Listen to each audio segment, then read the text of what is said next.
Hello everybody, it's me, Lentwood, and welcome to The Leftovers. I hope you're all doing well. I know I'm certainly doing well. It's been a good week.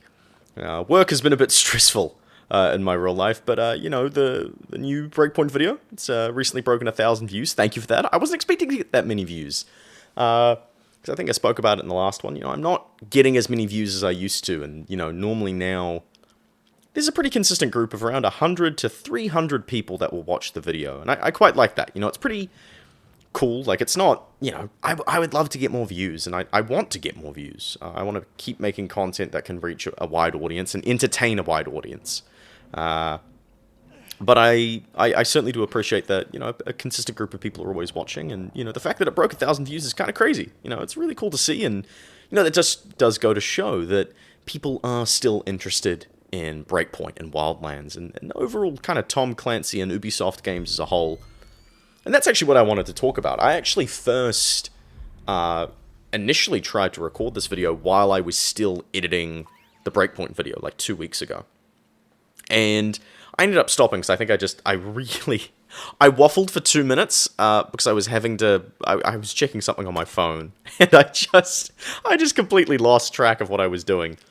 So here's some more recent gameplay. This is actually from my most recent session after finishing the video, and I'm kind of going through Golem Island and doing my best to just try and max out as much as I can and complete stuff, because I think it's very organic that people go through periods where you play a game for like a month or so, especially when it's not like tons of multiplayer games and you always have super consistent games on rotation. And you know, I've had my fun. I've thoroughly enjoyed my time with Breakpoint. Really, really loved it. I think it's such a fantastic game to come back to. And it got me thinking, kind of wanting to talk about, you know, quite a common thing with everything that's been happening with Ubisoft recently, with how they've been bleeding money, like, you know, bordering on filing for bankruptcy.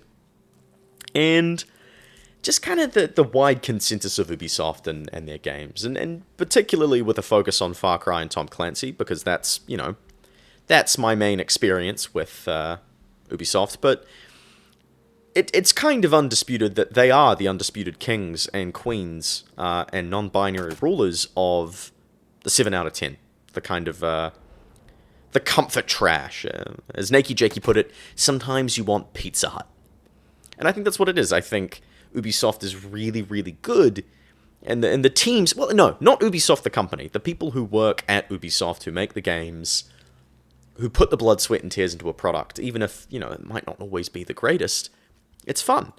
And I think, especially with this new video, it's literally me talking about how I'm still having fun in Breakpoint, that, you know, it doesn't always have to be the greatest, but more so what actually makes Ubisoft games bad. And I don't know if this is a controversial opinion to say. No, not controversial, but just maybe not the most correct, but after playing through Breakpoint and Wildlands and everything again, it's not actually the story. It's not actually the video game aspect itself, the gameplay, you know, the moment-to-moment, you know, clicking your mouse, pulling the trigger, moving the joysticks, all that. It's the writing and the story. And it's pretty well known that they don't do the best on that. I mean, Far Cry 5 and Far Cry 6 were, there could be university courses taught on those games on how to mishandle villains. And not to say that they were, you know, poorly written. They just didn't get enough screen time. They didn't feel like captivating villains. It felt like, hey, here's this really interesting guy that you'll see for 20 minutes of the game, and then never see again. And Breakpoint is unfortunately that. Jon Bernthal is an amazing actor. He's one of my personal favorites. I always enjoy seeing him on screen, whether it's, you know, in a film, in a show, or just in an interview. And him in Breakpoint, fantastic. He was great in Wildlands as well, and I was really excited when Breakpoint first came out. I'm like, oh, that's Jon Bernthal. That's Shane from The Walking Dead. And I remember after playing through Breakpoint the first time, way back yonder in the early years before I started YouTube, and thinking, man, they underutilized him. Like, this is like a genuine, like serious actor who's here. And he's putting on a performance. You know, it's not voice acting. He is doing a performance, and he's doing it very well, because it's Jon Bernthal. And playing through the game more, and engaging in a part of the game that I never engaged with, which was the side quests. the Rebel missions and the Archipelago missions, so the green missions and the orange missions, and realizing how stilted the voice acting is, primarily on Nomad. It almost feels like the direction they gave the voice actor for Nomad was sound like you're on the cusp of truly being emotional constantly. And it kind of irked me, because, like, in Wildlands, this was the first time meeting this cast of characters, and it's like, yeah, it makes sense for them to be kind of almost emotionally disconnected from a lot of it, because it is could be a greater commentary on, militaries deploying into foreign countries and, not really feeling like they're fighting human beings, right? There is a commentary there, and I think to an extent it's kind of explored in some ways. It is unfortunately masked by the fact of, macho tango operators, to quote Nakey Jakey, operating and doing operator things in a foreign country, It's pretty clear that, Ubisoft could have actually told a really interesting story about kind of the effects of war and, the kind of morals of going into this foreign country and raising hell, all in the name of, oh, but we're going to actually take down this cartel, when ultimately one of the DLCs literally explores the fact that they created a power vacuum and an even more dangerous threat came in. And there was a lot of destabilization. Could have done something interesting there, and they didn't. But it was the first in the open world Ghost Recon entries. And then we get Breakpoint, which in all the trailers, I remember watching the trailers of John Bernthal, it was really setting up this, like, very heavy-handed kind of turning your back on your beliefs, in the sense of, Bernthal's character, Walker, basically betraying America, becoming disavowed, and trying to start his own, like, regime, effectively, making the Wolves, invading Aroa with Sentinel. And it was really setting it up, and there was obviously, in Wildlands, Walker was there. Him and Nomad got along, they talked, they've served together. In Breakpoint, they served together after Wildlands. And there's this brotherly bond, and, like, brother versus brother. Like two soldiers who have different beliefs in the same system. And every trailer and, like, everything that we're talking about with the story sets that up. And then in the actual game, it almost feels like you kind of don't get to see that. Like, it still kind of comes down to, war is bad. And Walker's character of, the ends justify the means. Being a villain, literally becoming a pseudo-dictator. And taking over this island of innocent people, doing whatever it takes to basically get revenge. To launch this attack on the US and to create a new world. And, you can say there's, like, a flaw in that of kind of ultimately becoming the very thing he swore to destroy, and he's not actually changing anything, he's just resetting the cycle. There's all of that, and it just doesn't really get touched on. And I get what they were going for with the game. I really do. Because rather than having DLCs, you've got episodes. And I will say, as an actual gameplay thing, as having, like, okay, you do the main story in episode 1. Then you go on to episode 2, and you get everything happening with Echelon and Sam Fisher, and that's quite cool. And that's setting up episode 3. And episode 3 is Trey Stone, the guy who was Walker's, like, right-hand guy, has his own group of mercenaries now. And you don't have to deal with this because a power vacuum was created. And they're trying to bolster it back up. And I will say, out of all the DLCs, that one was my favorite. Operation Motherland was a shit ton of fun. Having Karen Bowman be in my earpiece again, telling me I need to go to these objectives and do them, that was cool. And I think it does show... They kind of did the same thing as Wildlands, where it's like, hey, here's this new faction, power vacuum was created, they fulfilled it. But it just, I don't know, it felt kind of... Like in Wildlands, it was like, here's basically this PMC pseudo-cartel, right? They are a better armed Santa Blanca. And what we got in Breakpoint was, oh, it's just the Russians. I was like, oh man, like you had, on paper, this really awesome story of, like, turning your back on your country and, that it wasn't really so much a narrative of we're going in to be the good guys. It's like, hey, here was a guy who was basically betrayed by the good guys, the quote-unquote good guys, and was broken by the loss, constant loss he experienced because of mismanagement, because of people chasing medals, chasing accolades, rather than getting a result that means, minimal lives are lost. And, to an extent, you look at guys like Walker, he's pretty happy to kill people. And so, it's again, it's a double-edged sword, becoming the very thing you swore to destroy. You're a great soldier, you're still being a soldier, you went down this path because people were killed who you loved in this kind of vain chasing of a goal. And then he's kind of doing the same thing. He's not really doing this, And, Operation Motherland, it did kind of feel like they were trying to pull on our heartstrings a little bit. Like, oh, this is just like Wildlands. And it's like, well, again, gameplay-wise, it's fantastic. It's really, really good. I like what they did with the different areas having much more kind of set-in-stone difficulties. Because in the base game, there's the entire map, and it's pretty consistent. Like, you've got difficult bases, and like behemoth areas, and the Azon drones. And then you have Golem Island, so there's this very clear set, this is the end game. And then with Operation Motherland, they shook it up a little bit. They were like, no, the entire map is the end game now, and brought back kind of the difficulties from Wildlands. And I really like that. Again, gameplay-wise, absolutely fantastic. Story-wise, it's pretty hard to get invested, because, the game itself, the gameplay is really polished. The class system, the weapon customization, ranking up with skill points, building out your skill tree. It's all really cool. And they give you a lot of cool and fun stuff to do that with. And then the story itself, it's just kind of there, and it's almost like they know. Because I believe Ubisoft does appeal to the mass audience, the general audience that so many companies strive to hold.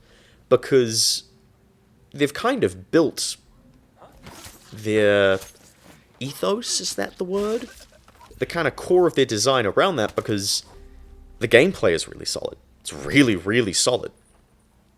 And so, when it comes to a video game, there's that age-old thing of, like, you can have a really amazing story and just kind of okay or mediocre gameplay, and you can sell a game. Like, I remember the Order 1886 for PlayStation.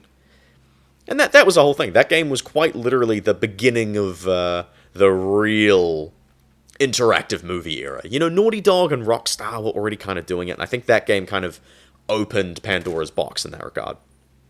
And so, Ubisoft kind of does that, where they're like, yeah, we'll make a story. We'll do good voice acting.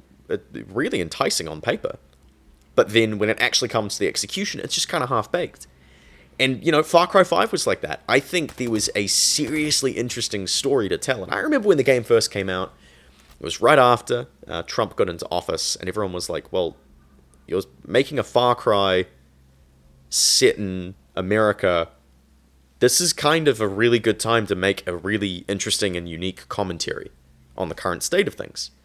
Because there already is that commentary in the game to some extent. But it's like, you don't want to scare away the general audience. You don't want to scare away the people who just play your games for the gameplay.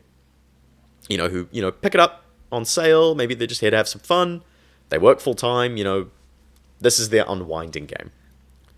And it's kind of sad. Like, I think that's why I'm always so confident in saying that Ubisoft kind of sucks, is because it's like they're afraid to commit.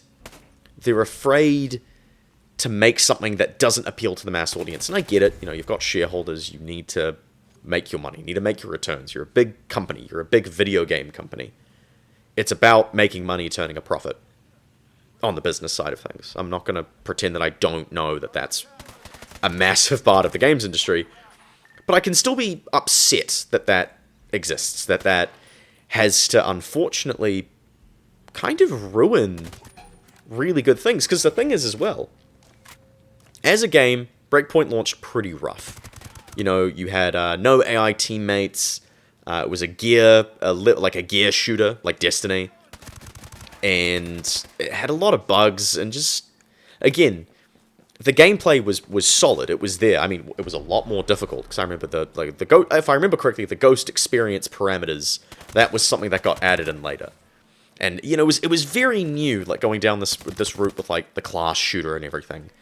And in that situation where, you know, you're doing this really new thing with the gameplay, you'd want to make the story really good. Because even if people are like, oh, you know, the gameplay isn't great, the story is so much better than Wildlands. And, you know, they did all, like 2 years of support for Wildlands, so the game can only get better, right? So you hook people in. But they kind of did, well, we're trying this new thing with the gameplay. We'll make the actual gameplay feel good, the actual gameplay loop good. And we'll play it safe with the story. We won't do anything too risque. And that's kind of how I feel about it, is like, Ubisoft is a company that knows what works. They know that people are going to buy their games, especially Ghost Recon. And they're not taking risks. They're not... You don't need to be pushing the boundary. You know, the envelope does not need to be pushed. I'm adamant that I'm pretty happy in the world as far as, like, tech goes and everything. I'm okay if we don't have these massive leaps and bounds every 2 years, because it's good. It's good to have innovation. It's good to improve. But I think, you know, innovation for the sake of innovation that doesn't really actually improve or change anything. It's just kind of being done because they can look at it and go, look it up, look what we're doing. It feels kind of cheap. And yeah, Breakpoint suffered from that for a long time, and I think Ubisoft is really good at making games that, like, they'll sell really good when they launch, but then as far as the actual critical reception goes, like, yeah, it's 6.5, 7.5, you know, on Metacritic, you know, it's a good game. And then they have all this post-launch support that, you know, breathes so much life into the game, makes it so much better. And really keeps the community there.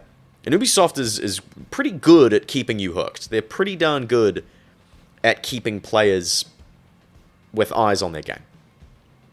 And Breakpoint, I think, is kind of the most unique, because I think with Wildlands, people just kind of wrote it off like, it's okay. You know, but they didn't... It wasn't the end of the world that it was made. Whereas with Breakpoint, there was all these expectations. The trailers built up all these expectations. There was expectation from the fact that this is a sequel to Wildlands. That it's bigger and better. All these things. And it just didn't really deliver. But the fan base that it built up, love it. I love it. I love Ghost Recon Breakpoint. I think it's a fantastic, fantastic game. But I would quite literally never have played it at launch. I say the exact same thing about Far Cry. Because these games are not worth $100. That's the truth of the matter, in my opinion. They're worth maybe $40. Like, imagine if Ghost Recon Breakpoint had launched and it was $40. I think the game would have scored, you know, maybe an 8. Maybe a 9 more consistently, you know, in both the critical reception and the fan reception. And... yeah, it hurts, you know, because you want these games to be good. I want all game developers to be able to keep making games and keep making their art, making their products at times even, you know, being able to make things that they love, and passionate people who are in the games industry who care about the industry they're in and want to make the best thing that they can get to keep making their games. And I'm a big believer in second chances, because... let's say Ghost Recon Breakpoint had been written off completely. You know, canned, no post-launch support, all that. It would probably go down as one of Ubisoft's biggest blunders. But because it got this post-launch support, because it got... I'm not going to say it got its flowers, but it definitely got the recognition. And it got shown that, yeah, this game can be better. These things that we didn't like at launch, that can be changed. Devs can learn from, well, to an extent, their mistakes. Like, yeah, this didn't work when we first released the game. How can we improve this? And that's why I think I keep coming back to Breakpoint, back to Ubisoft games, because, again, the gameplay loop is so fun. It's really, really fun, and I think with Wildlands, for me, kind of a big motivator for the longest time was, it is fun. But what kept me coming back and kind of on the grind to do the daily challenges was that you could earn the premium credits to get cosmetics, because I enjoy a supply box. I enjoy it. You know, I was there during the Advanced Warfare and Black Ops 3 days. And tier mode, the fact that you got unique rewards for leveling up, and, just the thought that, hey, at the end of this road, there's a cool gun. And with Breakpoint, for me right now, it's like, well, getting my classes to max tier. I've max tiered Panther, and currently I'm at level 19 for Echelon. And when you hit level 99, I think you get the titanium weapon skin. It looks really nice. Like, it's a blue titanium, it's not chrome.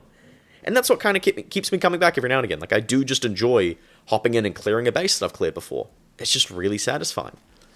And especially with when I made that video where it was like, well, you can play the characters, you can then almost kind of make new characters for that. And I think it was really cool.